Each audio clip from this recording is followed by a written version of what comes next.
Could we have just a few moments of silent meditation, please?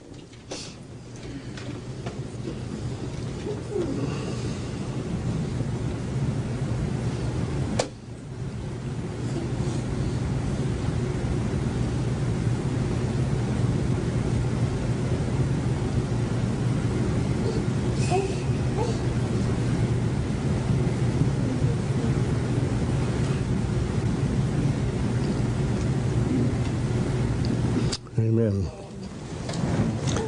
It's good to be here this morning. It's good to wake up in the morning and look out and see a new day come. And as we were driving up this morning, I just thought of an old song, and I hadn't thought of it for a long, long time. And maybe I should have thought of it more as we used to sing it. Have I done any good in the world today? Have I helped anyone in need? Have I cheered up the sad and made someone feel glad? If not, I have failed indeed. Has anyone's burdens been lighter today because I was willing to share? Have the sick and the weary been helped on their way? When they needed my help, was I there? Then wake up and do something more than dream of your mansions above. Doing good is a pleasure, a love beyond measure, a blessing of love. And folks, I used to like the melody, and it took a long while before I got the words through. And that's where we are right now. Without that love, we're in trouble. And we're getting into a time where without that love, we're in lots of trouble. We're getting closer and closer to the day of reckoning. And I'm not trying to scare anybody. I'm just trying to say, let's get at it.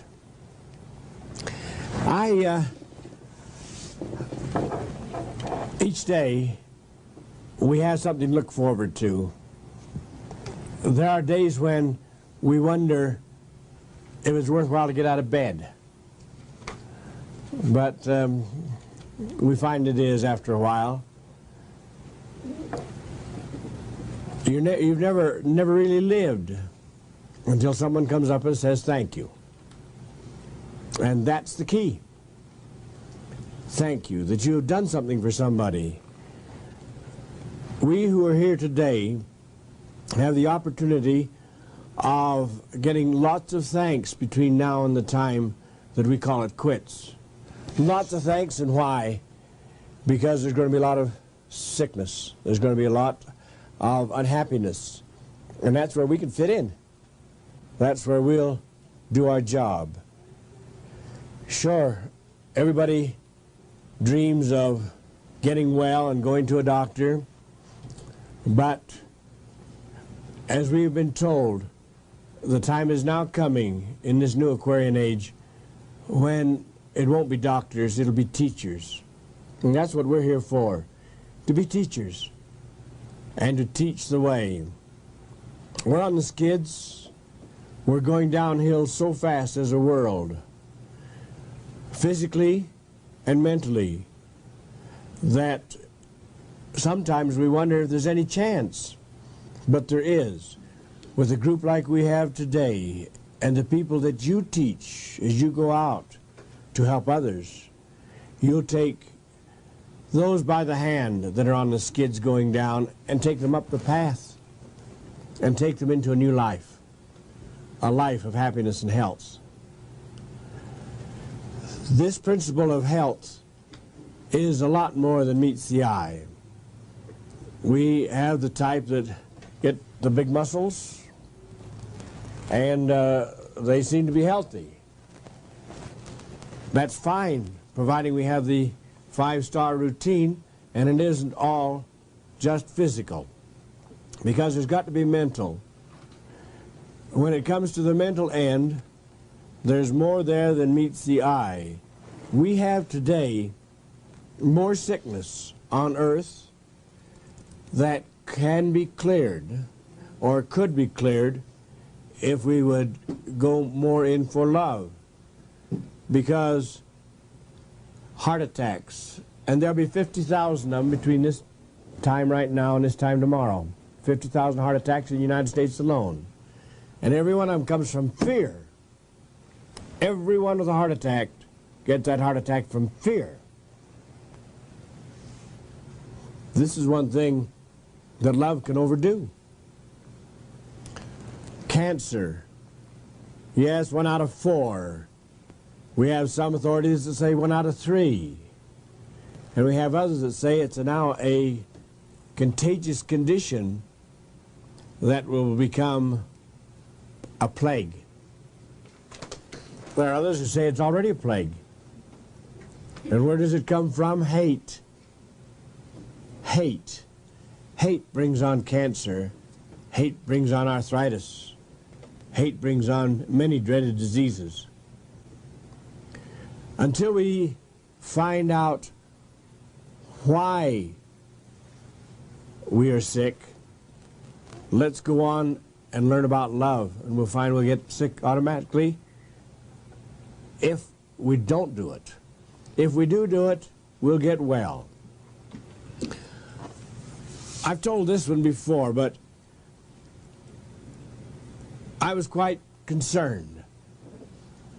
I thought as I grew up that I loved everybody. I would get my feelings hurt, and in a few minutes I'd be happy again. And I didn't hold any grudges. Physically, I didn't hold any grudges. But then a doctor told me that I had cancer of the thyroid, and I would have to have an operation. And I knew that cancer came from hate. And how could I have hate? I just kind of love everybody. I was studying then with the group that studies Dianetics. They're under a different title now. But in the old days when Ron Hubbard was with them, I was studying. And I knew that my thyroid condition, my cancer, was from hate someplace. And I just couldn't conceive it, because I was sitting back of a banjo, or always laughing, or always talking to someone, always happy. So one day, an assistant took me, and together we went down the time track. And this individual, well accomplished in the Dianetics field, took me down to my 15th year and my 13th year, and I remembered things that I never knew I would remember. I remembered the silliest little things that were so plain, and each year I went back. And when I got back to a little over a year old, I was in the 2nd year. Hate portrayed itself, and that hate was because my blood mother and father had left me in an orphan's home. And at 14 months old, I had known that I was left alone, and they had gone away and didn't stick around. And I hated that woman. I hated her. But that hate was inside of me. It wasn't outside. It was in the depths of my soul. Then I realized that this was where my cancer had come from. And I knelt down and asked forgiveness. Though she was dead, I asked that she'd pick up the vibration and forgive me for hating her. I got well. The thyroid cleared. I was forgiven. And the hate was out of my body. And that hate can cause cancer in any part of the body if we allow it to stay. Well, that's why we're here, actually. Not because of hate, or not because of fear, not because of the psychosomatics that can do so many odd things to us, but we're here on the positive end. And the positive end is love. And how do we get love? I'll tell you, the people who don't have love, and you can look around and check with your own family, with your own relatives, with your own neighbors, and the people who don't have love, who are hating and who are nasty and who aren't fit to live with, are the constipated people. I hope that sinks through. Just do a little thinking. Just think about those supposedly really close to you that are so obnoxious, cantankerous, that you wish you could annex them. But that's where all of the hate and nastiness in the world comes from, is a human body that isn't loaded with love. And you show me a sick person that's a happy person. Show me a sick person that's full of love, and I'll show you an oddity. Why we are here to learn how to, without any effort, learn the principles of love. Learn the principles that can raise our vibration. The human body has a vibration that is precious, but it happens that this vibration can be measured in hundreds or thousands or tens of thousands if you've got the instruments finely enough calibrated to do the job. I was reading a report from some scientists who had a machine that took the vibrations in the hundreds. And they found out that when an individual had a low vibration of 150 to 200, they were people who would easily catch disease. They would just pick it up without any effort at all. But when they raised the vibration by proper living and eating properly and being happy to 300 to 400, they found out that they didn't catch every cold that came around the corner. At 500 and 600, they got to a point where they were tapping into the fourth dimensional, and they could understand the messages that were coming from higher evolved substances. And they were more happy, more satisfied people. But by the time they got to the 800,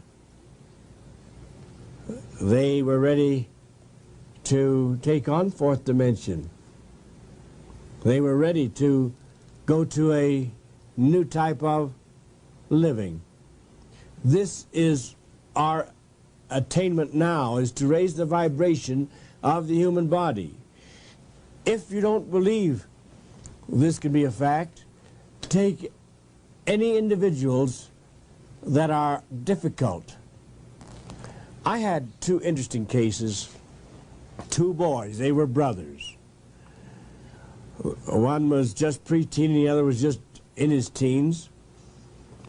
In our offices in Salt Lake, I heard some scuffling coming down the hall, and a mother trying to straighten something out, and the receptionist had told these people to come on in, and so that they came, and the mother came in with her hand firmly attached to the arm of a boy on either side, and these boys were trying to get at each other to kill each other.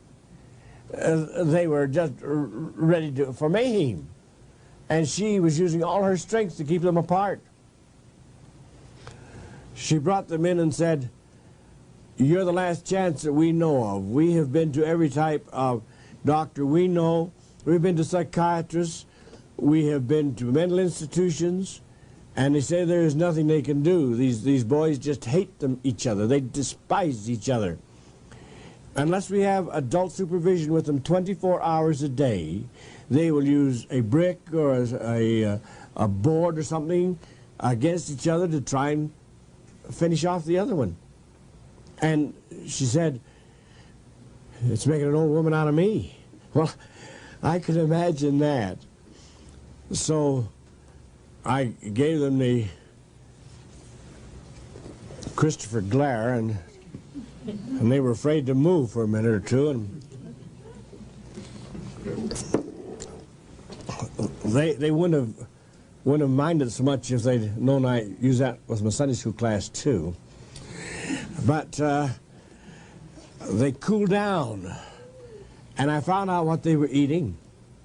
And they were both junk eaters, and they were both heavy meat eaters. We put them on the mucusless diet. We clean out their bowels. We clean out their bloodstream. 90 days later, in the same offices, I heard some laughing and chuckling coming down the hall. And this time, these two boys were coming arm in arm. First time in their life. They had hated themselves from the time they were born, nearly. But here they were, laughing and joking, and their mother with smiles. And she said, "It's a new life." And why? Because we had changed their body function. Some of you may wonder if it can't be done another way. In my school years ago, this was, I don't know, it was in the Salt Lake area, and we had a school there, and we had naturopaths and chiropractors and dentists and different ones coming, as well as our lay students. And we had a chiropractor who wanted to learn the naturopathic and learn some of the other principles. But he was extremely dogmatic in the principle that he didn't have to waste his time with all the things we were studying, because he knew that all he had to do was make a spinal adjustment and it would do the job. I had to show him a case of multiple sclerosis that was so severe that he acknowledged that he couldn't do a thing with it. And I told him at that time it could be handled, but it had to be fed, and the individual had to be rebuilt. And that's what we're here for, is to help rebuild people on a positive note. Not try and scare things out of them, not try and make people believe that they're going to get hell and damnation if they don't snap to and eat right. We got to give it to them in a better form, which is positive. We want to live on a positive state, and this is living. The new Aquarian age that we are in is the teaching age. It isn't the commanding age, but it is the new age wherein we are going to have people coming to us and asking for help. That's when eventually those thank yous will come. We're going to have a National Health Federation convention here on the 11th in Salt Lake. And when I got the notice of it, a memory came back to me that it was just 1 year ago I spoke at the Salt Lake Convention, as I speak at many of the others, but this is one of the first Salt Lake I'd spoken at. And after the lecture, a young lady and her husband came to me, and they had a little baby in their arms. The man was carrying the baby, and the wife spoke up and said, "You mentioned in the lecture that there are no incurable diseases. We have a baby here that was born blind, and medical science makes a statement that the baby was born without any optic nerves, and the baby would never see, and so as long as the baby was alive it would be blind. But when we heard the statement, there are no incurable diseases, she said, have you got any hope you can give us for this baby?" It was not quite to the crawling stage, just getting around a bit.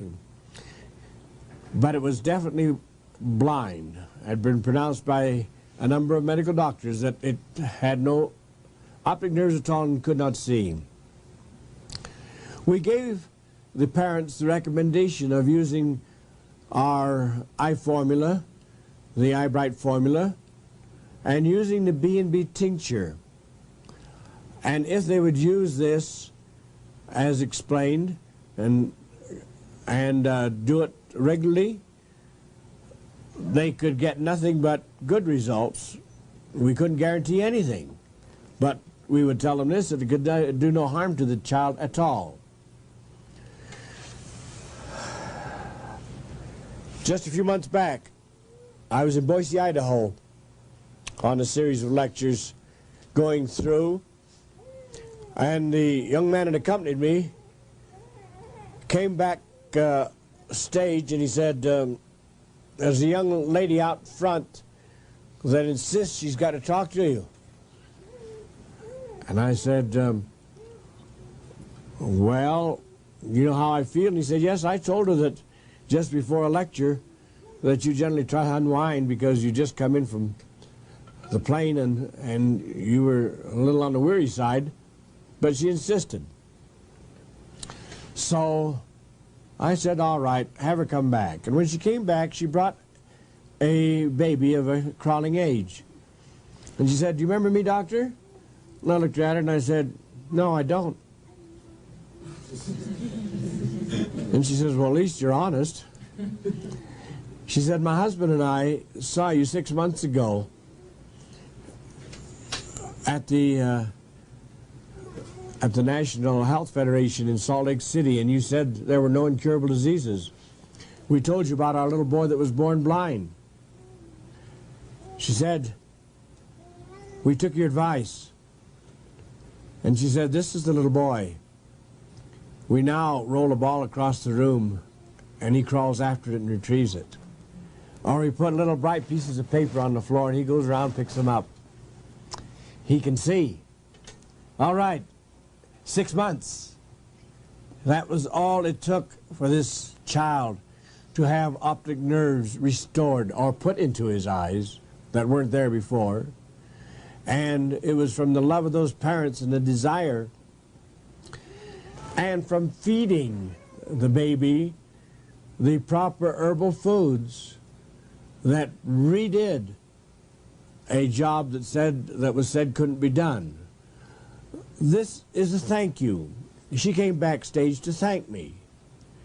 Well, this makes you feel kind of good to know that you helped somebody in some way. And if you can do this every day, if you look forward to that day of being an opportune time to, maybe without being pushy, to help somebody. So many people are out there waiting, and they just need to know that there's someone waiting to answer them. So many we have known over the years that have gone by that have wondered if there is a way, and finally they find that way.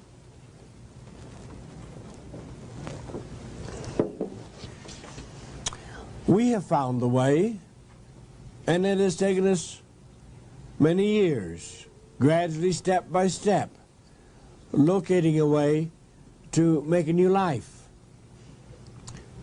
This particular long period of time, and the reason it's taken me as long as it has, is because I'm a little bullheaded and I got a thick skull, and it takes some time for the good Lord to get things through to me, which could have come faster. Just like the lady I was writing about that sat by me on the plane. I was a little annoyed that she didn't keep her thoughts to herself. When I'm out traveling, I'm yakking all the time, and I get a chance to sit down and buckle up and be quiet for a little while. I want that solitude. But this little lady, she was obnoxious. We buckled up and we'd gotten off into the air. Where are you going? Toronto. I went back to reading. What you going to do? What you going back to Toronto for? I know you're a businessman, but I'm going back to lecture. Oh, what about? Diet and health. I'm an herbalist. Oh, you know, I'm interested in diet and health. So what? Oh? She said, yes, you know, 2 years ago, I had a pain, a horrible pain, in my left breast. And it got so bad I went to the family doctor. Checked me over, rushed me right over to the hospital. Severe cancer. Removed the breast. But he said, you know, you don't have to worry. We got all those little tentacles, and we got all those little feelers down in there. Got it all. Don't think you'll have any more trouble with your cancer. Wonderful. 6 months later, she had a pain in the right breast. She goes back to him. Well, he says, I guess we missed some of it. Mammalectomy, bilateral. 2 sides now. Both breasts were gone. I think we got it all this time. She went home. In less than 6 months, pains in her abdomen, pains in her pelvic area. She was sick. She went back to find out what all these pains were. Exploratory would have to be going into, but just preliminary told her that she was eaten up with cancer. They would have to go in and remove the reproductive organs, part of the bowels, and from just before going into exploratory surgery, they figured that there wasn't a lot that they could leave in there. And here was the cancer that had been cleared twice now. And here it was back, and all through her body. For 40 years now, from the podium, I have made this statement, and I will continue to make it. There can never be freedom from cancer as long as we have a dirty bloodstream. Never. And these are some of the things we're going to teach you. To clean up the body, the bowel, the bloodstream, etc., until it can be healed. Until that time comes, we are in trouble. I never realized how much that bloodstream counted on the human body. As I've gone through practice over these many years, people would come to me with blood conditions, but they'd always felt that they were the healthy ones. When they see that blood come out, it was red, so they were the great American boy or girl, but they didn't realize that maybe that blood had something in it. Troubles. While being in the Army practicing, one of the nastiest jobs I had, and I mean it was a nasty job, was lancing, tapping, and draining boils. And you won't realize how nasty it is until the pus from a few boils have hit you in the face a few times. And you'd rather have some other type of a job. But we had to go through with it. This young fella came in. He was covered with boils. He walked like an old mother hen with the wings out because he couldn't get his arms down. He had a nest of boils under each arm. He waddled in. He couldn't walk straight because, well, guess where those boils were? I had to lance, tap, and drain those too. He had them all over his body. By the time I'd got the major part of them done, it was now working on his neck, wherein there was scar tissue on top of scar tissue upon top of scar tissue with boils coming through. Soldier, how long have you had these boils? Never been without them. Never known a day since I was a baby when I didn't have boils. Supposing I write you a prescription and guarantee that in 90 days The boils will all be gone, and you won't have any more boils as long as you live, as long as you follow the prescription. Will you do it? And Doc, you're pulling my leg. Couldn't be. Said, I guarantee. All right, I'll do it. So I pulled my prescription pad out of the desk and wrote him a prescription, handed it to him. Thanks, Doc, and he headed down the hall. I said, hey, wait a minute. Before he got down very far, get back here. I said, you didn't read where that prescription was to go. He was heading down for the pharmacist. He looked at it and he says, it says mess sergeant.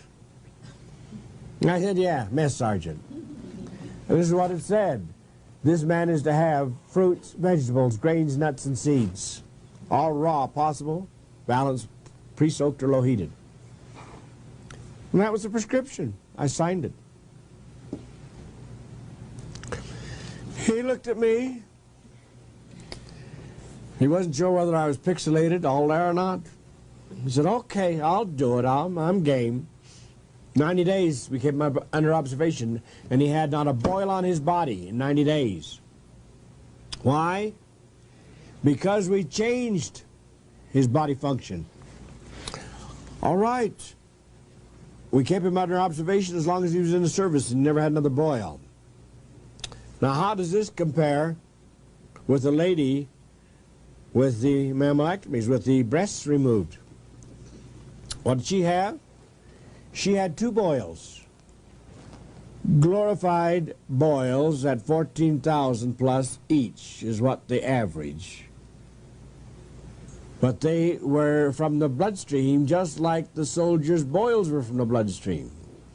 We took his system and cleaned it up and got the toxic poison out of him. The boils couldn't survive without the poisons. And that's the key. The cancers cannot survive with a clean bloodstream. And now let me tell you what the lady had to for the rest of her story. Thank you. The 2 years passed. And during that period of time, she started to feel better. And during the time, she went to her doctor and said, give me an examination. I think I'm feeling better. He examined her and said, well, that's odd. The cancer's all gone except a little showing on the pap smear. And she said, all right, I'll go back and I'll work it over. Next time she came back, it wasn't on the pap smear.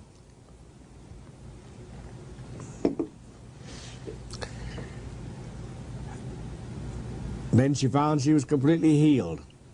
Completely healed. And how did she get healed? I asked her. I was the nosy one now. She wasn't bothering me at all. I was now bothering her. What did you do about it? Well, she said, when I got home, after I had been told that they were going to remove most of my organs, I sat down and I knew there was something wrong, but I didn't know what it was because I know nothing about medicine. I know nothing about foods, herbs, or anything. And she said, you know, the good Lord talked to me. He just told me I wasn't eating right. She said I had that much information. I wasn't eating right. And so she said, I changed my diet. Oh, what did you do? And she said, well, I ate fruits, vegetables, grains, nuts, and seeds. As many raw as possible. And the rest were low-heated or pre-soaked. Took me 40 years to get this through my thick skull. 40 years, and the Lord told her now. And I thought, gee, where's there any justice here? I'd work my tail off, and she guessed it just accidentally. Or was it? No, she asked with faith. She had enough love in her heart that she knew she was going to get an answer, and she got it. And she got a beautiful answer. One that is so simple that it would pay to listen to it. Do you know what I'm doing now? And I said, no, what are you doing now? She said, I'm traveling from city to city, traveling all over the United States and Canada, because there are groups of women that either fear that they've got cancer or are afraid they're going to get it, and they want to know what I did to clear up my cancer. And I'm telling them about using fruits, vegetables, grains, nuts, and seeds.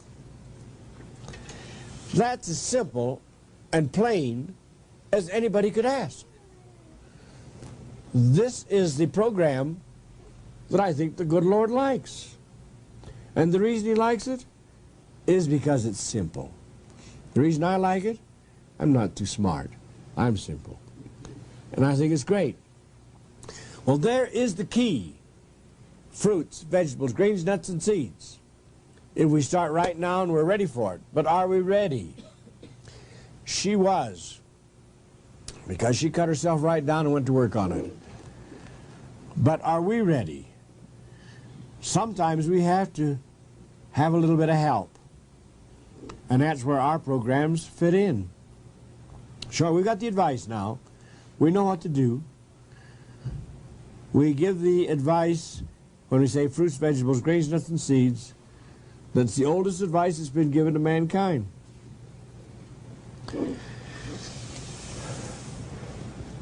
Each of you need transportation. You may need a cheap car or an expensive car. You may get a Volkswagen or you may get a Rolls Royce. But whatever you get, you're absolutely stupid if you don't ask for the instruction manual.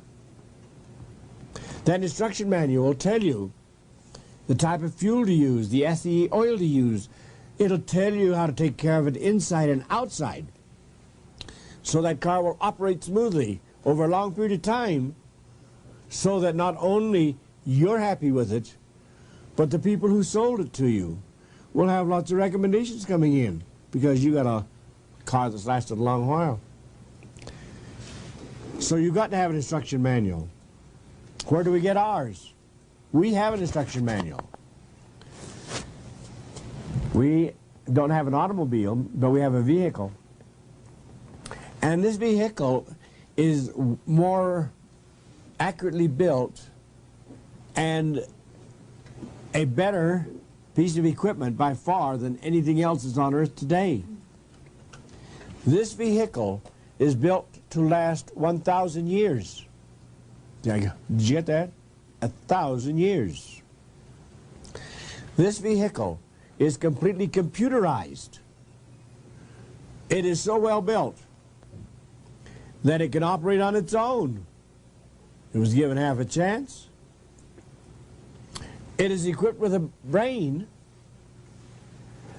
that it would take 15 or 16 rooms this size to hold enough computer equipment to do what one brain can do. That's how great that brain is. And that's all equipped in this vehicle. If you don't believe this is good, every little bit of it's good. It has a built-in plumbing system. And that plumbing system is so delicate that you can take the circular or the system running through the very small lines that carry the liquid and pinch them in two with your fingernails. So that's soft and that delicate. And yet, do you know by the time a person reaches 70 years of age and has drank as much water as they should or as much liquid, enough to run through 3 large railroad tank cars. And that's a lot of water. Hundreds of thousands of gallons go through this body. And those little delicate tubes are just as good, if the body's been taken care of, at 1,000 years as they were when they were first put in. We have on the front of the face here, each of us, a nose, the nostril. And they're all about the same length, about 2 inches, give or take nationality. And we don't think much about it. It's just something to breathe through. If some of you had gone on some of my house calls in some of the cities where I've been, Great Falls, where it got bitterly cold, or in Evanston, Wyoming, where it got 40, 45, 50 below zero, and you'd gone out on a house call with me, and you took a great big deep breath of that icy cold air through the mouth, you could fall over dead because the lungs could be frozen now, that quickly, because they can't accommodate that cold temperature. But you breathe through the nose, 2 inches, that quickly you take a deep breath through the nose, and it changes from 45 below zero, right there at the bottom of the nose, to 98.6 at the top of the nose. 45 below to 98.6 above. That quickly. And it's perfect for you to breathe. Or if you're going to a burning building, 500 degrees. Through the mouth, you burn that lung out. Burn it right out. That's where so many people die. But if they breathe through the nose, and at 2 inches, it is changed from 500 above to 98.6. That quickly. If you don't think deity is connected with this, or if you think you're smart enough you can build a nose that good, you write deity under your name. We have got superior beings. I have worked with atheists who say, yeah, I just happened. Holy cow. They just happen to be nuts. Here we have got an entire body that is so beautifully built and so delicate and so intricate and so marvelous. Why shouldn't we follow the instruction manual for the vehicle? And where is our instruction manual?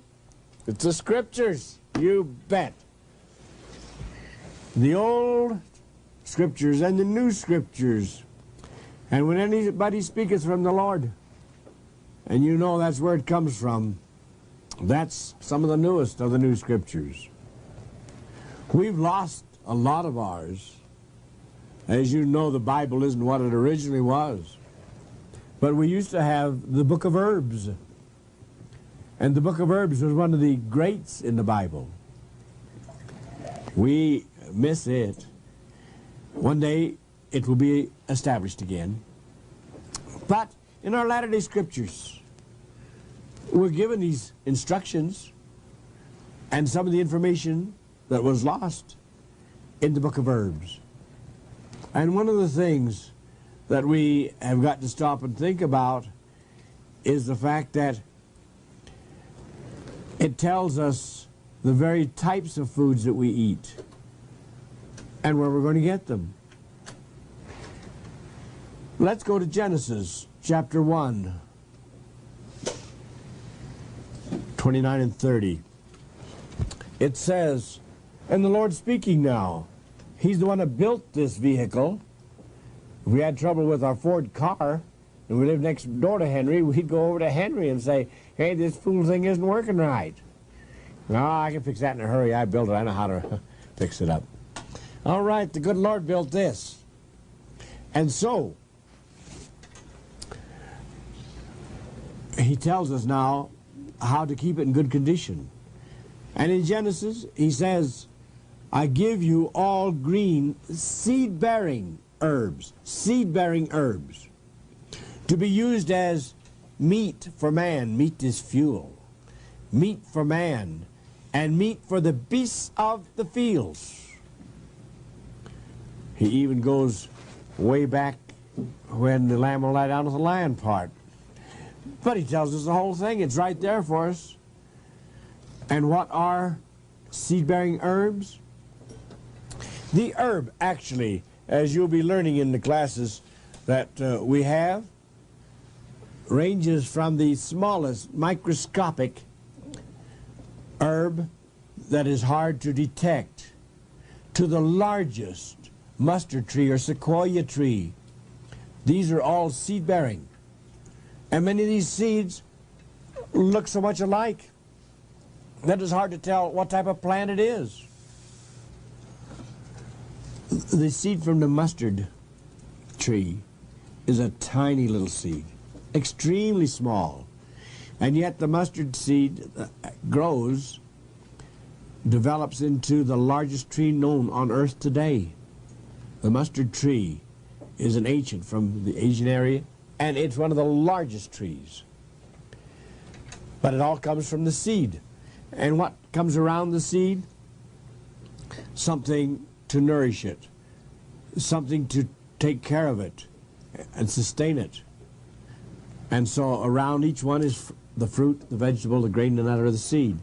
And that'll also nourish or sustain us. And it's there for us to use.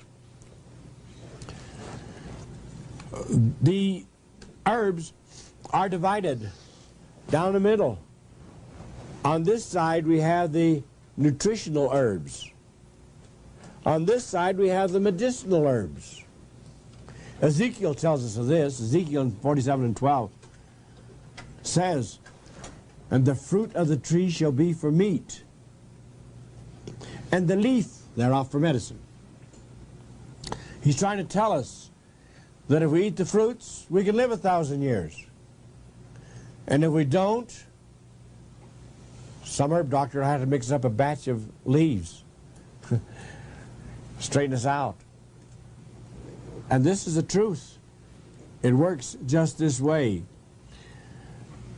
The fruit of the tree itself will sustain us, providing, now catch this, that we eat the fruit properly. That's one of the keys in the New Scriptures that was in the herb book, Book of Herbs. Every herb in its wholesome state. Get that word, wholesome. One of the most terrific words that's ever been put in the English language. Wholesome. When you look it up in Webster's Unabridged, it says wholesome means with the life therein, as in its original state. With the life therein. All right. How are we going to get long life? By eating live food. And live food is the key of keys. And live food is why we're here to learn how to get long life. When I say 1,000 years, you think I'm doing it tongue-in-cheek, I know. But I'm not. From the time of Adam down to Noah, men lived 800, 900. Methuselah, 969 years. Right up to that 1,000-year mark. And what did they eat? From the time of Adam down to Noah, there was no history of meat eating. There was no history whatsoever. And if you don't believe in the Scriptures, if you happen to be atheistic, get a historian. Get Josephus. And if you read Josephus, you'll find he isn't as scriptural as many of the other readings. He's kind of a hard-headed historian. And he will tell you that same story from Adam down to Noah. There is no history of meat eating. And the history of meat eating started at the time that the flood had washed the ark over to Mount Ararat. And after they had been living there for the 40 days, the ark landed on Mount Ararat, and when it landed in the sterile area, sea-washed, no vegetation. Now, in our own Latter-day Scripture, I happen to be a Mormon, and it says there very plainly, meat is to be used during times of, get this, cold, winter, and famine. Now, it wasn't cold or it wasn't winter, but it was famine. They had no vegetation. They had to eat meat. Well, the Lord wrote the book in the first place, and so when the time for the plague comes out, which it was now with Noah there and his group, he had warned them to put 2 of the unclean animals on board ship, but to put 7 of the clean. And why 7 of the clean? Because the good Lord knew that they were going to land in the sterile area, and they would have to turn to meat to eat. And so they did. And they had the 7 of the clean. They started to work on them. And they enjoyed it. And in 3 generations, they got to a point where they were heavy meat eaters. Now you see, this is an interesting thing. Something happens to you when you start eating a certain type of materials of this type. Anything that is a strong drink or a strong food, that is habit forming. Anything that is strong. Well, meat happens to be a strong food, as is bread is a strong food. There are men who have killed other men to get a loaf of bread when they could have gotten something else, but they wanted bread. This particular principle now of strong food, they started eating the meats, they enjoyed it. And then they got to a point where, now this is a technical term, you'll have to check it out and look it up, but they got hooked. And when they got hooked, they had a hard time getting off, and that's why you and I still have a little meat, potato, and gravy running in our veins. It carried on down. And with red meat comes death. And this is one thing that we'll be giving to you straight. And there is plenty to back us up. Red meat is death itself. Up until the time of Noah, they could live up to 1,000 years. But in 3 generations, get that, in 3 generations, they dropped from 1,000 years to 120 was the lifespan. In 3 generations. Well, where does that fit us? They're dead and gone. Why worry about it? It tells us, though, in that same manual that we have started to use, or should use, for an instruction manual, it tells us that there's going to be another time when man will live 1,000 years. It's not today. I've had a rough time making my 10. We got her. But the principle that we're working on right now is the fact that we are told that if we live right, that man will live the age of a tree. A child will live 1,000 years. The lamb will lie down with the lion, the bear with the ox. The child will play at the cockatrice's den without being poisoned. And why? Because there will be no hate, there will be no poison, there will be nothing but love on the entire face of the earth. Love. And where will the love come? Not from constipation. We're going to get that word in once in a while because it's rather important. When you figure that 90% of all disease on the face of this earth stems from a lousy bowel. A bowel that is congested.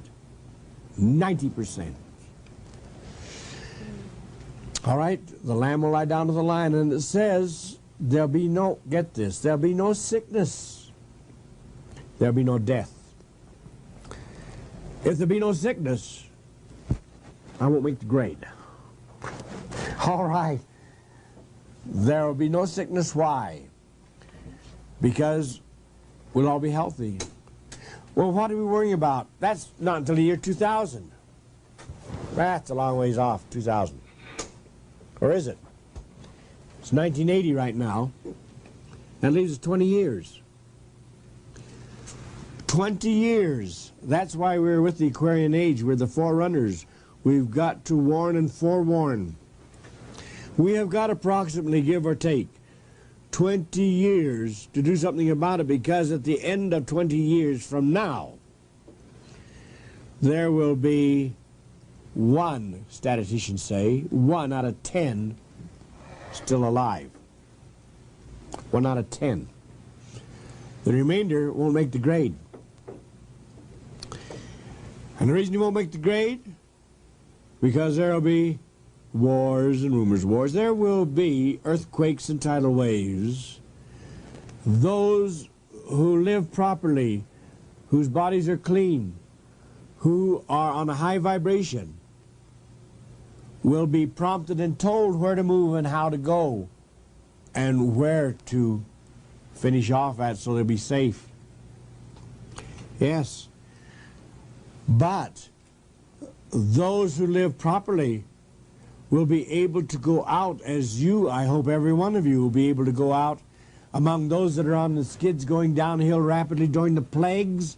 And this is one of the times when we are looking toward, in 20 years, plagues that'll make the last one look like child's play. The last great plague that we had was influenza in 1918. 2 million people in the United States died of it. 20 million people on the face of the earth were wiped out. And that will be so insignificant, because this goes back to the history of Joseph in Israel. Goes back to that 7-year time when there was death in every household. Black crepe hanging on the doors. And that's what it'll be here and in every country from border to border. Death. And death will be rampant. And there'll be black crepe hanging. But it'll only be in certain cases. If you have lived the law, if you are following the program as is taught now properly, you will have no fear. Because what is it that will get the other 9 people? Germs. They'll die of disease germs. And how about you? No respectable disease germ will stay around you. No, they go next door to live. You can make the grade. And this isn't easy. And this isn't done overnight. But it's there for us to do. I took very good care of myself while I was in the service. And though I saw many thousands of sick people, there wasn't a day but what every type of disease you could imagine was coming to me.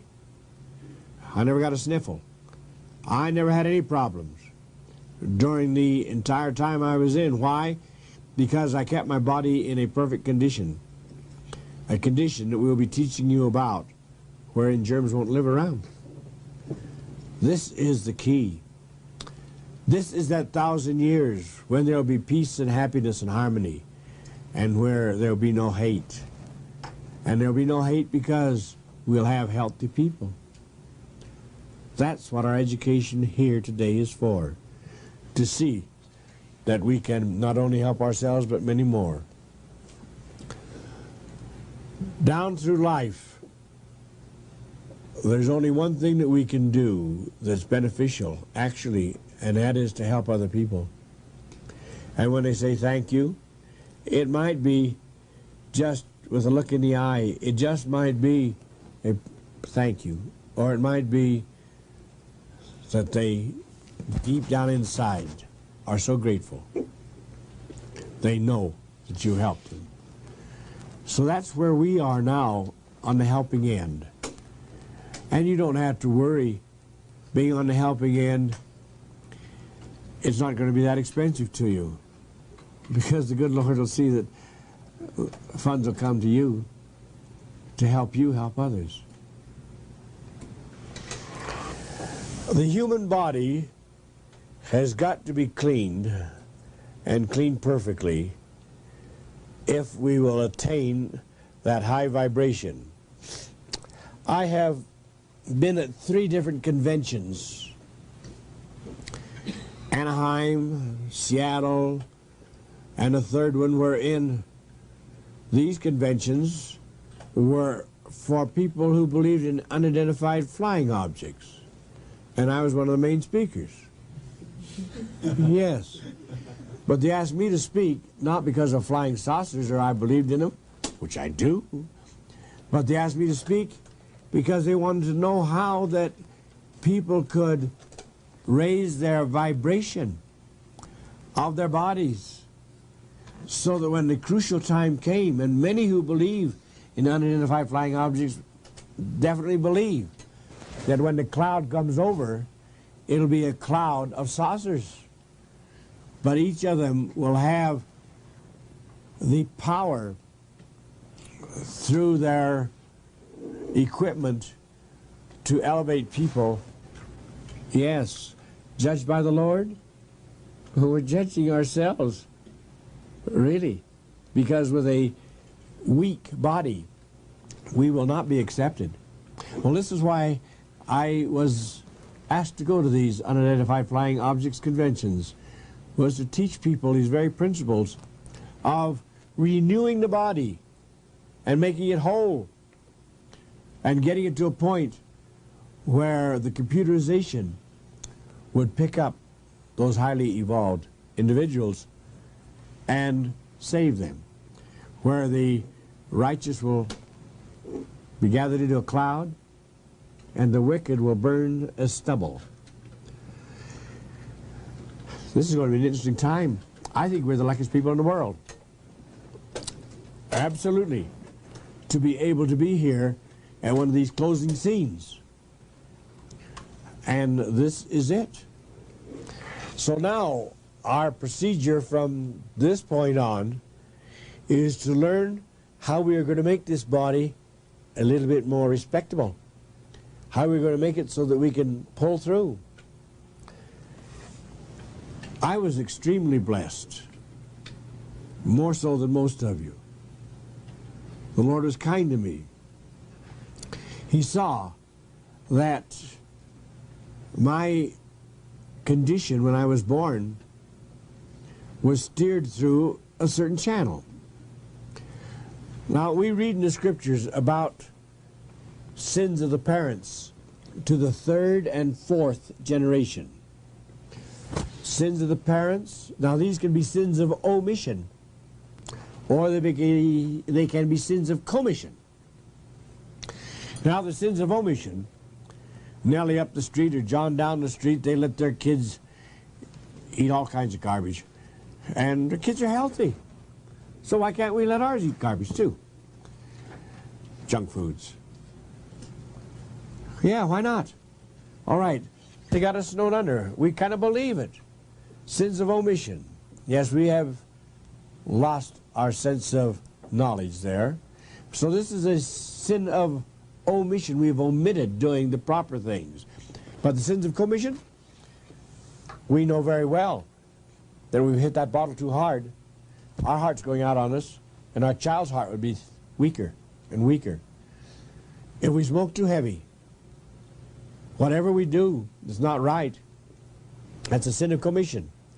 And if we know better and we don't do anything about it, that sin will be on our shoulder. That's why it's a commission sin.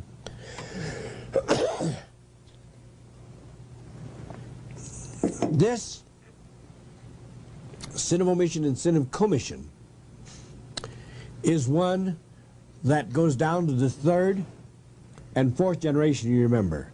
Why the 3rd and 4th?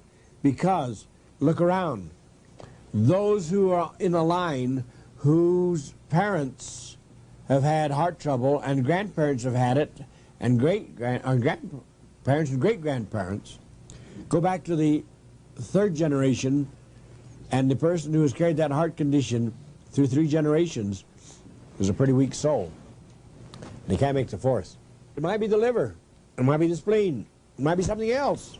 But whatever it is, folks, By the fourth generation, it's either stillbirth or a few days in death. They can't go past the third or fourth generation.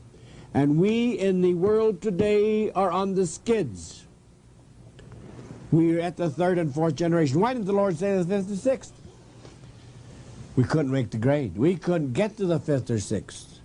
That's how severe it is. So that's where we are now.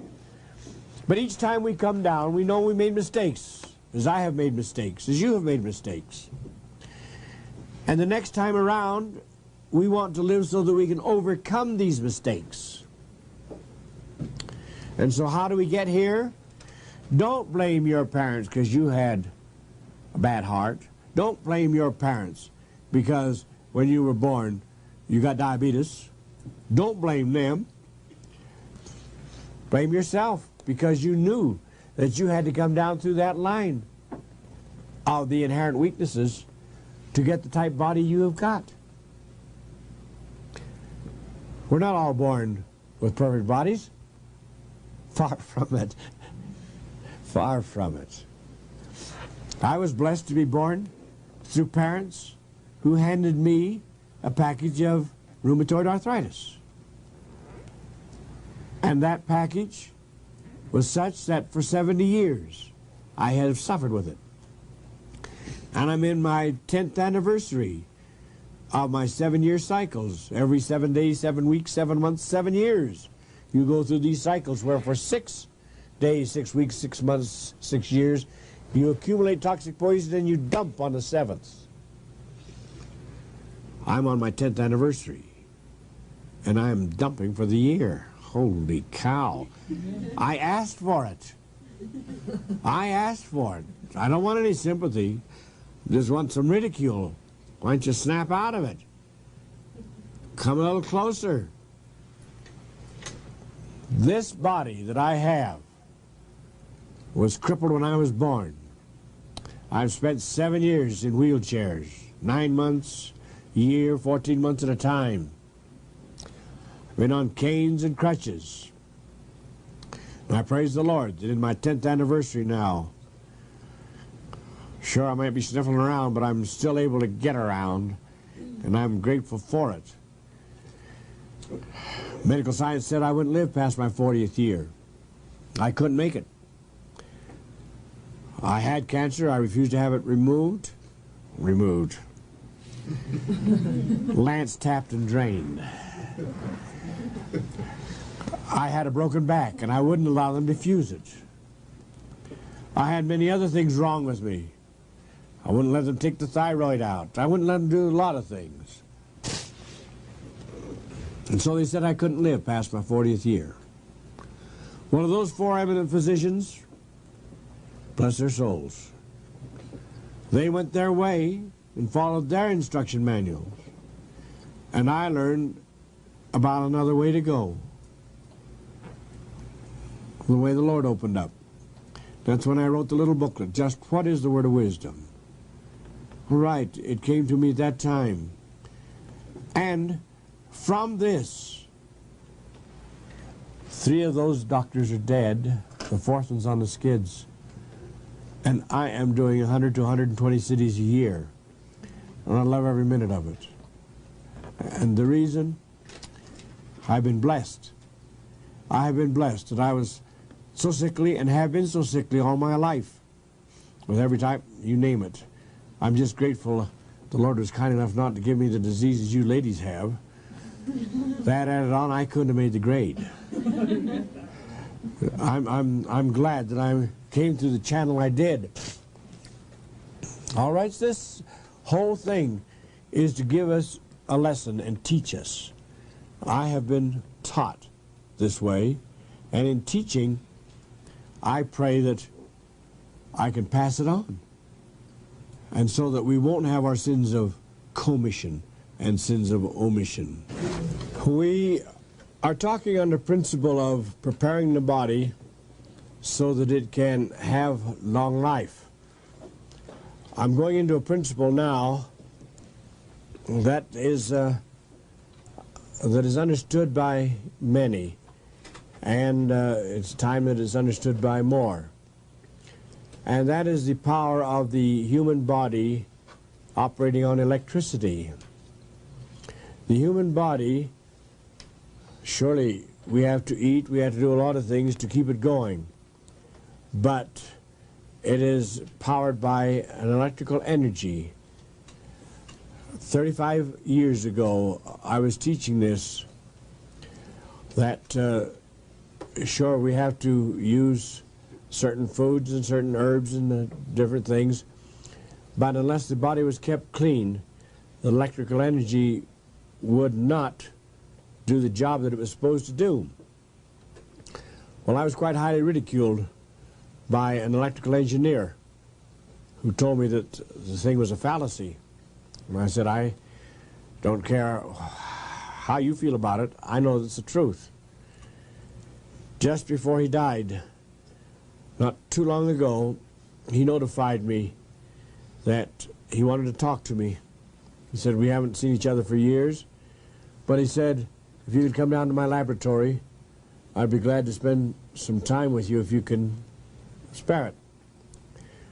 I will come, and I did.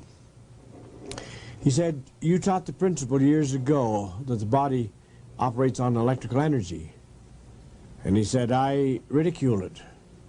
But he said, since that time, he said, we have equipment finely enough calibrated that we can measure the number of amps or ohms that go into any specific organ of the body.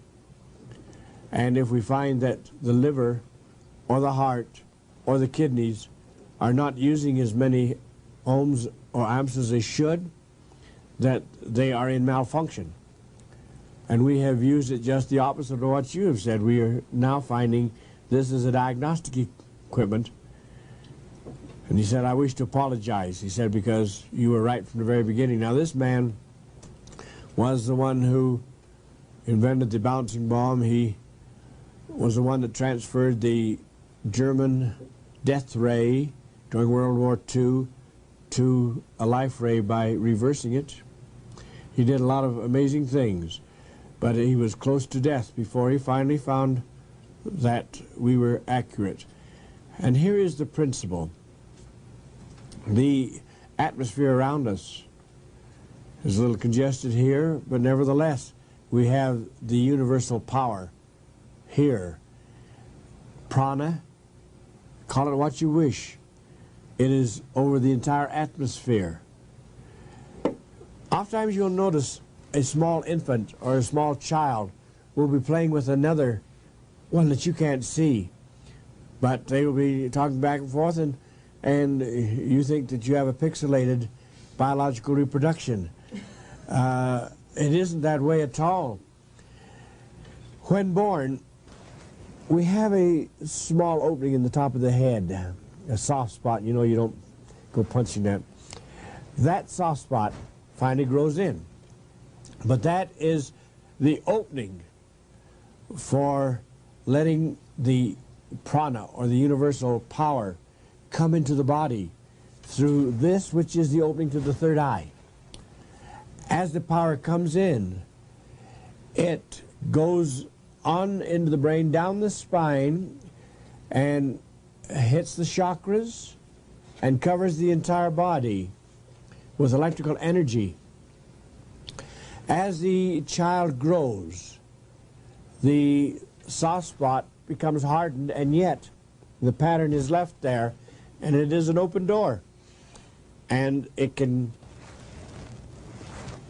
get the energy it needs through this area. But through improper living, we close that door. And that door is open with all of us if we'll learn how to use it. This particular opening must be kept clean and clear. If it isn't, we are in trouble. We get the energy from the atmosphere, and there's plenty for all of us. There's enough for everybody. And all we have to do is accept it.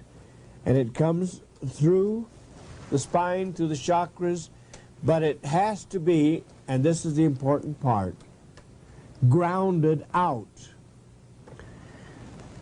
If it is grounded out properly, we're fortunate, because now we have a steady stream of electrical energy coming through the body, feeding it with electrical power and out through the ground. Do you know, it hasn't been too long since the Japanese had outlawed rubber-soled shoes for their children, and this was an illegal thing to put rubber-soled shoes on Japanese children because they knew of this electrical flow. It is so important. We should have our shoes and stockings off and going barefooted in either the lawn or in soil or sand or something every day. This makes the contact far better if we will keep it going clear. People have come to me with insomnia so many times. I have had so many patients of all ages. They walk the floor all night, they can't sleep, afraid they're having to go to the asylum. I remember one old gent down in southern Utah. He was up around 80 years of age, and he had walked the floor every night, month in and month out. It wasn't only hard on him, but he was irritating the whole family. They'd be kept awake with him walking the floor. His son had heard one of my lectures and had passed the word on to the old gent. And the old fellow wouldn't do it for some time. So one night he was so beside himself, he said, "All right, I'll do it. Can I just take my shoes off and go in my stocking feet on the floor here?" And the son said, "Dad, if you're going, let's go." He took him by the hand and took him outside, took off his shoes and stockings, and he walked him around the lawn there for about 10 minutes. And the old gent hadn't slept for so many months, except snooze for 15, 20 minutes, and then wake back up again, walk the floor. The next morning, they had to awaken the old gentleman. He had slept all night long like a baby, and they had to get him to wake up. And we've had so many of these cases because when we get static electricity in our body, it loads in and the prana or intestinal or universal juice cannot go through, and so it gets stopped. Here we have got the entire principle of cleanliness once more. When we look into the iris of the eye at 12 o'clock, if you have a black line at 12 o'clock, the animation lifeline is in malfunction. Now, and looking into your eyes, you see I'd have to have a light and a glass and 35. I mean, I've got to have a light and a glass. All right. I tell you, iridology is one of the important things to learn. But when it is 12 o'clock dark, it means that someone has to wake you up in the morning. Someone has to get you moving, or you just stay home, won't even get to work, won't do anything. But here is one of the important things, is to get the static electricity out of the body and don't let it foul up. When we get too much static electricity in, we also help keep the mental institutions active. We put more people to work. This is a principle that has now has been getting wider and wider coverage. And I was so pleased within the last couple of weeks to get this report from Japan that they will not legally allow a Japanese child to go in rubber-soled shoes. Be sure that if you're walking, you have a leather sole, you have moccasins, or you have some fibrous material. Do not use nylon. Do not use any man-made synthetics, because you cannot get the electricity out of the body with this. We have to now think about the entire body, because it isn't only through the seeing eye area that this electrical energy comes. It will also come through the skin. Through the skin, which is our second set of lungs, really. 60% of all oxygen that goes into the human body is from the chin down. 60%.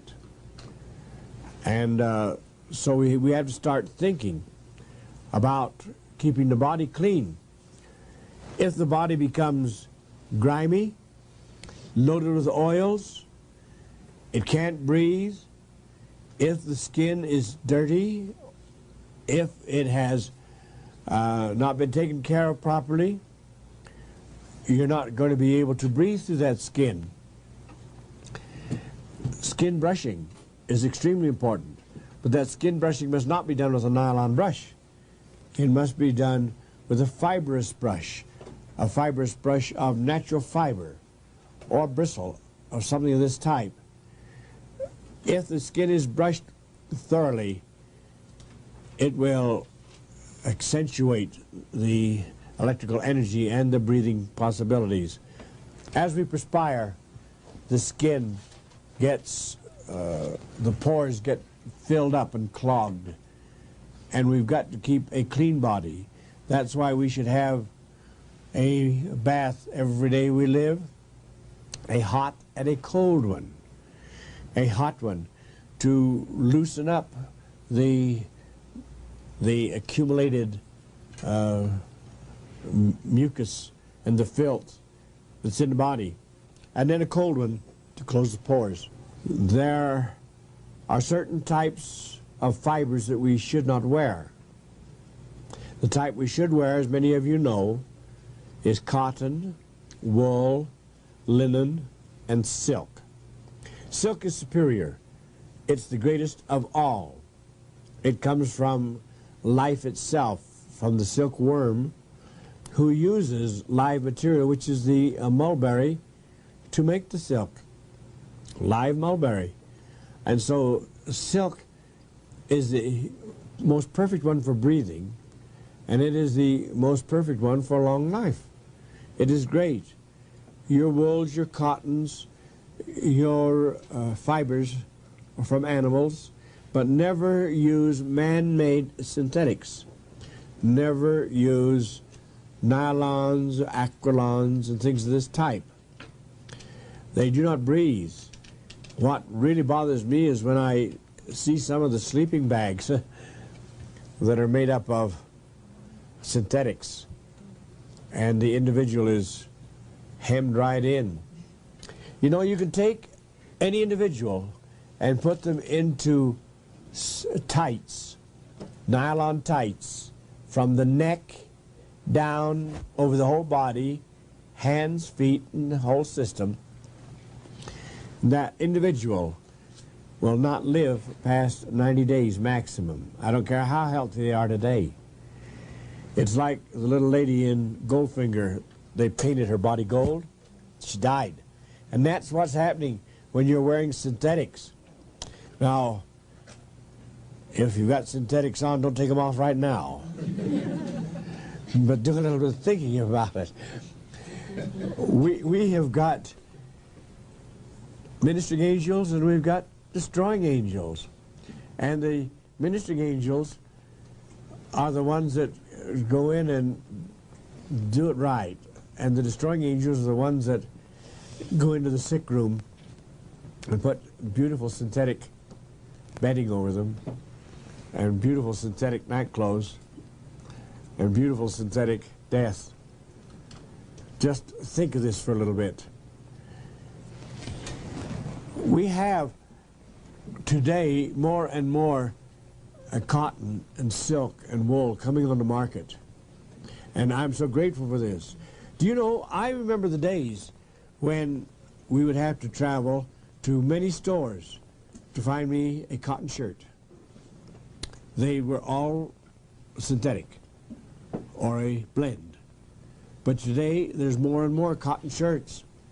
In fact, I used to go down to the Veterans of Foreign Wars and the disabled veterans and the Mormons and the Catholics. I went to any of them to get my white shirts. I'd find the right size and find one that wasn't too badly worn, and I would take it to my shirt laundry, get it cleaned up, and I'd be back in shirts again with cotton shirts. Well, we've overcome this. I watch my underwear that is cotton and my hosiery that is wool, and my suits. Well, of course, I have my own tailor. His name is J.C. Penny. He has a good variety, but they're all wool. I can always get plenty of wool there, and it helps. But if you wear these natural fibers, you'll find that life will be a lot better. It'll be so much nicer. This is one of the most important things I can tell you, is watch the flow of electrical energy into your body. When you have synthetics and nylons on, you're cutting off over 60% from the body itself and stifling that which is in the body and can't get back out again. So the whole picture is such that this is one of the cleanest parts of the body, the system to carry the electrical energy that we've got to keep clean. The next thing is we have got to keep exercise. Now, there are many ways to exercise, but no one is exercising properly if they exercise past time of fatigue. And that's the whole key. As long as you stop at the time of exhaustion or fatigue and rest, the key is there. You got it. I have watched, I remember in high school, I ran, and when I got tired, I was pooped, and I quit. Well, I was so dumb, I was smart. One of the fellows that was with me, he was going to run, and he kept running until he dropped. And it took him weeks to get him out of the hospital. He had overdone. So don't overdo. So exercise is extremely important. Of course, I boast anyhow that I always have a regular exercise I do, and that is 100 push-ups a day, and it's a 200-pound push-up. Yes, that's me. I get out of the chair 100 times a day. But actually, we have a little bouncer. The kids bought me one. It's so big around, and every day I'm home, I'm on that bouncer, and that's one of the greatest exercises that I can get. But you've got to have exercise. Walking, getting around and breathing deep, all these things are so important.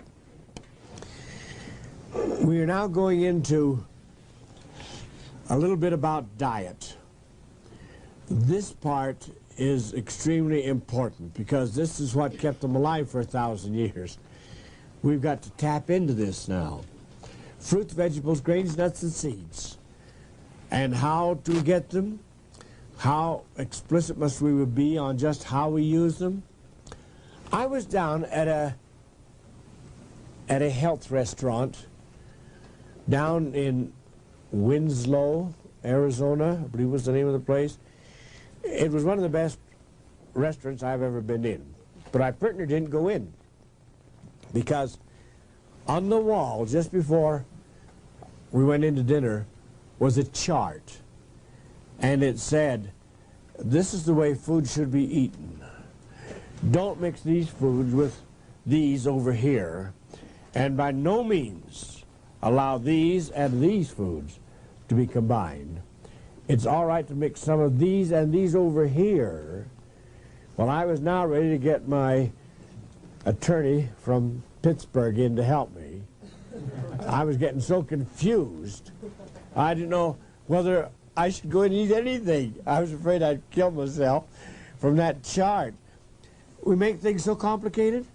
We make things to a point that we lose all desire to eat. We lose the fun of eating. Well, I learned a lesson, which I think is so important, a number of years ago. After I had left my lecture in Denver, I flew on over to a couple of other cities, and then I was lined up in Albany, New York. Well, it gave me a couple of weeks before I hit Albany, but when I got there, I was approached at the airport by a staff that had come to meet me of ladies, and each of them had a great big yellow badge about so big around on, and in black it said, "Ask any gorilla." Well, now they had picked this up at my lecture in Denver, and so they had these badges printed up special, "Ask any gorilla." Well, the principle is this, and the principle that I've taught for years. Sure, the gorillas may not be quite as smart as we are, because they don't go to school. But in other ways, I think they're a lot smarter than we are, because they don't go to school.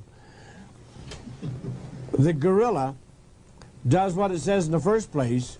We're supposed to eat under our own fig tree. In other words, under your own fig tree.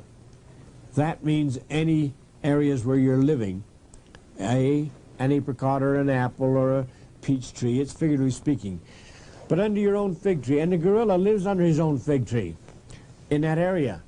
And he browses around and eats what he wants to eat. But what does he eat? Fruits, vegetables, grains, nuts, and seeds. They are as close to a vegetarian as you can ask for. They live to be 150 to 200 years of age. Even when they're sickly and on their last days, and it's generally from accident when they die, I don't think there's anybody in here husky enough to take on a gorilla. I really don't. Two falls out of three. and I think I'd be on the small end before the first fall. But that gorilla is husky at 150 to 200 years. And you say, well, if he eats fruits, vegetables, grains, nuts, and seeds, where does he get his protein? He can't do it. He can't?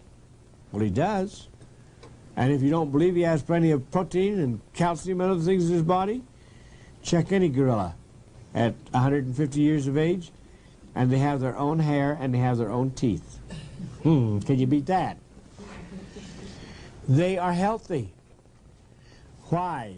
Because I feel very strongly that this is the animal that the good Lord left around for us to have ridicule us. Because they are living like they live from Adam down to Noah on fruits, vegetables, grains, nuts, and seeds and do all right. They're just not quite as smart. Now, the only way you can tell a difference between the organs of a human and the organs of a gorilla, if they're lying here, you could pass, everyone in this room would pass by and it'd be hard to tell which one was which. Some smart cookie would say, well, this one looks healthy, and the other one, that must be the gorilla. All right. The other one might say, well, this one has a little larger brain. That's that was well put, but it works the other way around.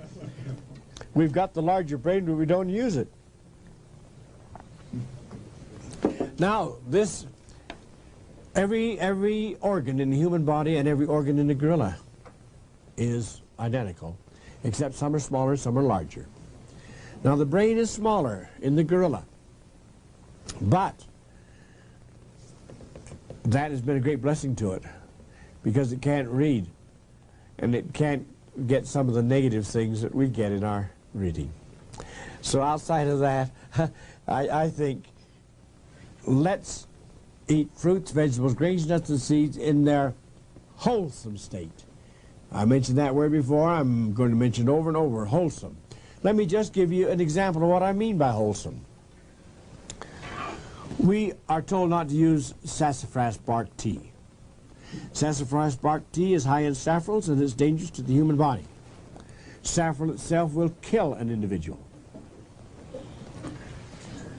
My parents, the people that adopted me, were Hoosiers from Indiana and Ohio. And they had me grow up on sassafras bark tea as a blood purifier. And it didn't kill me. And the reason it didn't kill me, my parents weren't that intellectual. They didn't know enough to be able to take the saffron out of the sassafras bark. If they'd taken the saffron out and given it to me straight, I wouldn't be alive today. But they weren't that smart, but they gave me the whole tea. Now here is the principle. Saffron is one of our trace minerals, extremely valuable. It'll clean that heart, the arteries, the veins, cuts the cholesterol, gives elasticity. This is terrific. Saffron is so important. When it's used alone, it's vicious. When it's used alone, it'll kill you. But in its wholesome state, and this is where that word wholesome comes in its wholesome state, it has with it the other trace minerals, vitamins, etc., that's in the sassafras bark. And all of them together with the saffron, the balance of them acts as a catalyst. And that catalyst makes the saffron do its job so that it's innocent as water, but the most perfect aid that you could ever give for the heart, arteries, and veins. That must be in its wholesome state. This is where the FDA, bless their souls, missed the boat. They isolated. They have isolated many of these, but one of them that we have isolated ourselves as scientists is cinchona, the Peruvian bark. The Aborigine, the Indians from Central and South America, they knew that if they used the tea from Peruvian bark, they would never get a fever. They'd have no problems. If they got the fever, whether it was a killing fever, a high fever, yellow fever, jungle fever, they could clear it with cinchona tea. Our laboratories wanted to get this material so that they could help people here not get the fever, or if they had the fever, get over it. They went down and picked up a lot of the Peruvian bark, brought it into the laboratories, and they decided that they did not want to advise people to have a cup of tea so many times a day. This is medieval. This is back to witchcraft again. That's silly. It's got to be in a capsule, a tablet, or a pill. So they took the Peruvian bark and started to tear it apart. And this is what's called processing. Processed foods, foods is a bad word. It doesn't go with processing, actually. But processing is what is putting the world on the skids today. Because of processing, we have a weaker world than we ever desired to have. Here we have got processing being used in the procedure of making the fever medicine. So they take out the coarse particles of the bark, and they throw this out because that's not necessary. They throw this out, and they wind up with a little white crystalline material. The white crystalline material is made pharmaceutically fine so that it can be put into capsules or tablets, and you can get it in any drugstore. Go to any pharmacy and tell them you want something to get rid of fever, and they'll sell it to you. Go in and ask for it by name. Well, they'll say, have you got a prescription for it? This particular particle from cinchona, from the Peruvian bark, this particular one can be very damaging to you. You use too much of it, you'll be deaf. Use an additional amount, it'll kill you. Anybody know the name of it? Quinine. Quinine, right. All right.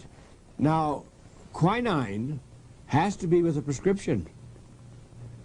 But you can take the Peruvian bark and you can drink it by the gallon, if you can hold that much. You can drink as much as you want, and all you do is get good. It can do no harm to anybody. And the reason? Your quinine is the trace mineral that will kill you, skull and crossbone. But the balance of the minerals in Peruvian bark acts as a catalyst. And it works together. And it cannot harm you in any way. All right, this is what Ezekiel would advise in the medicinal end. But let me take just one example, please. One example on the nutritional end. As we say, here are the nutritional herbs on this side. All right, this will be the grains. We have ignored the grains for years and years and years. We've gotten away from the whole wheat and the whole rye and the whole barley. Of course, we have notification on the package that it says whole wheat, whole rye, whole barley, whole blah blah.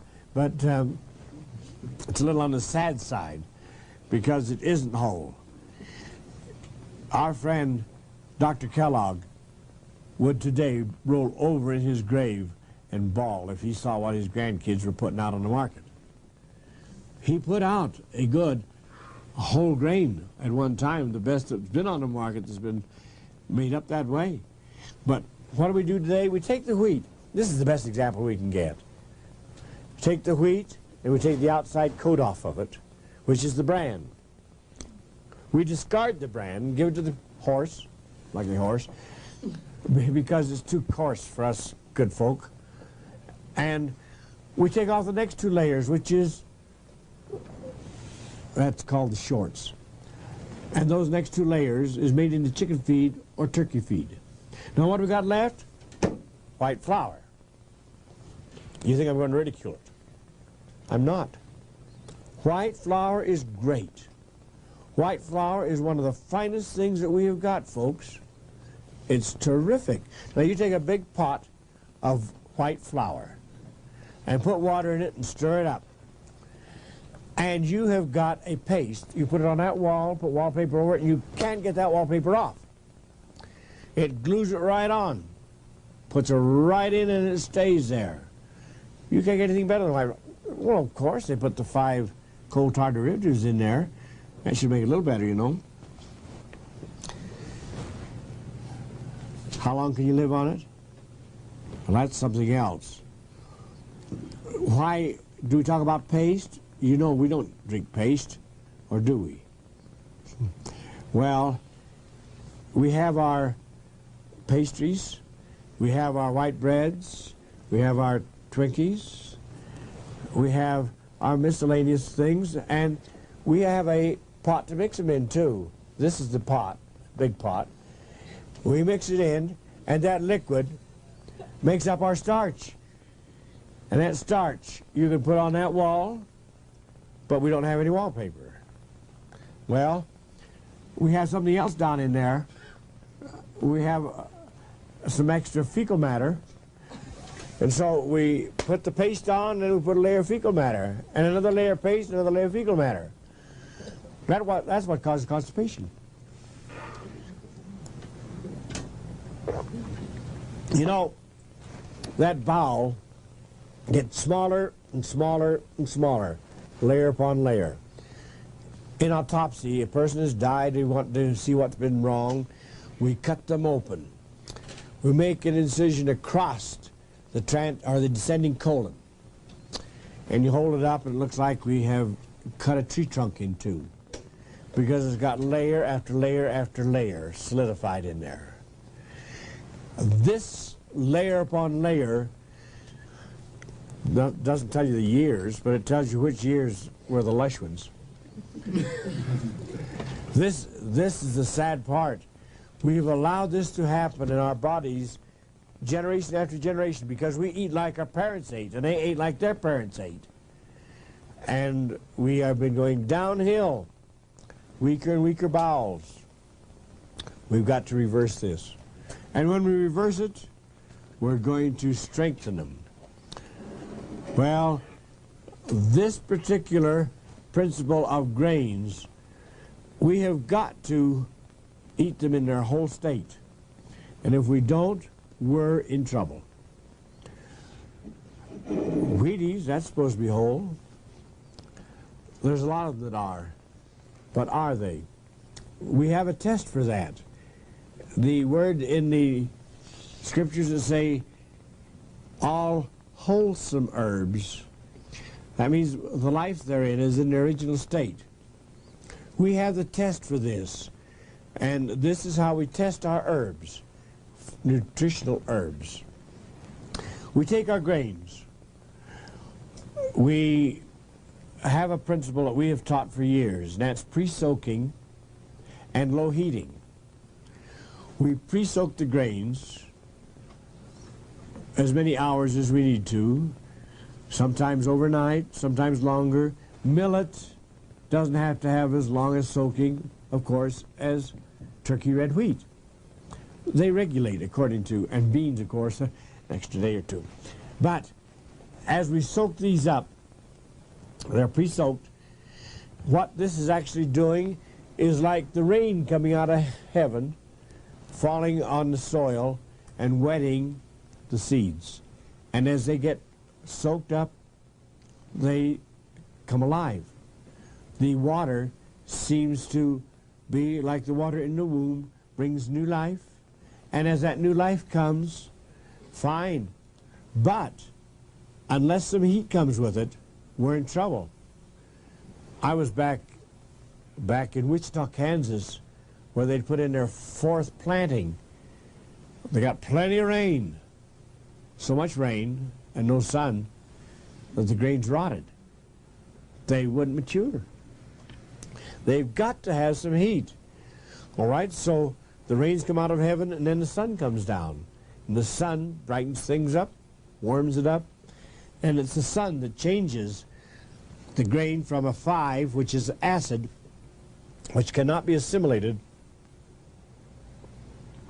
easily by the human body, but the heat changes this to a pH 7, to 7.4.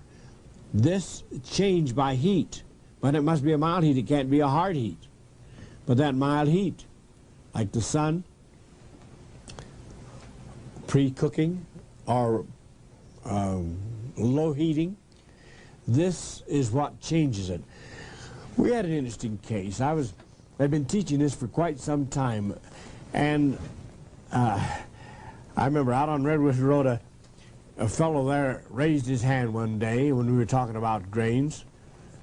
And he said, hey, he said, you know, I tried that system of yours. It sounded kind of kooky, but he said, I thought I'd try it. He said, I tried the double boiler deal. That is, he had water in the bottom one, and now in the top one he had about 1/3 grain and 2/3 water. You can regulate it. And he'd put it on.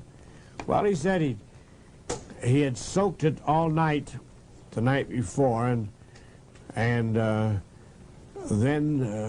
he let it set, and he'd put it on for a number of hours to preheat. Well, he said when he opened it up, he said it was delicious. He said it was really very tasty. Yeah, that was good. But he said, being a bachelor, he said, I didn't want to scrape everything that was left in the pan into a dish, wash it all up, and then put it back into the pan again the next day. So he said, I just took the whole double boiler and put it in a cool place.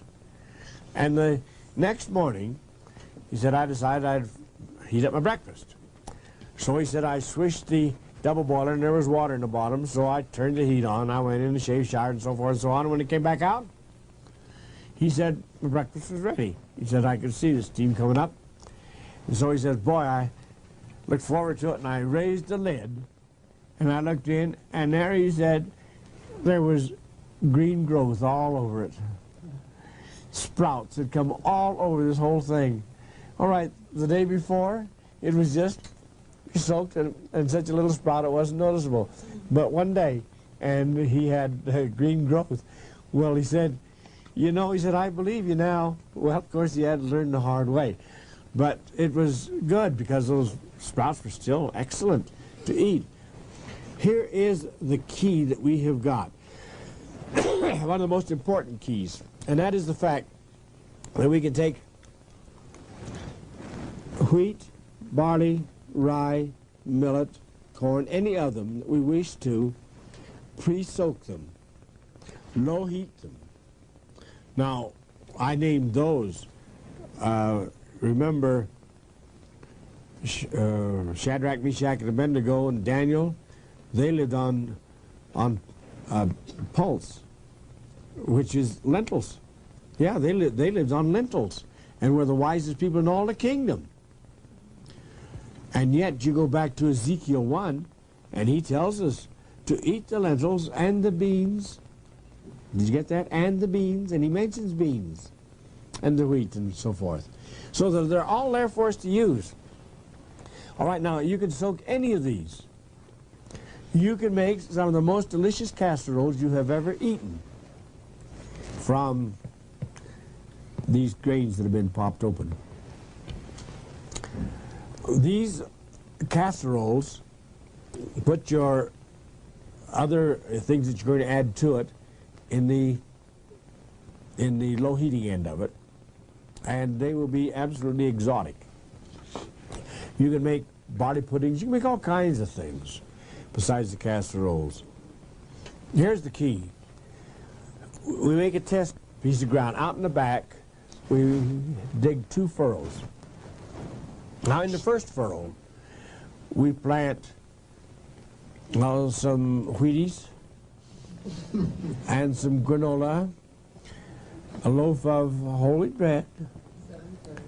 Yeah, oh yes, 7th grade by all means. A muffin or 2 and a donut.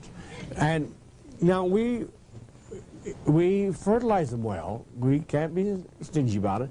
And we irrigate them. And we talk to them too.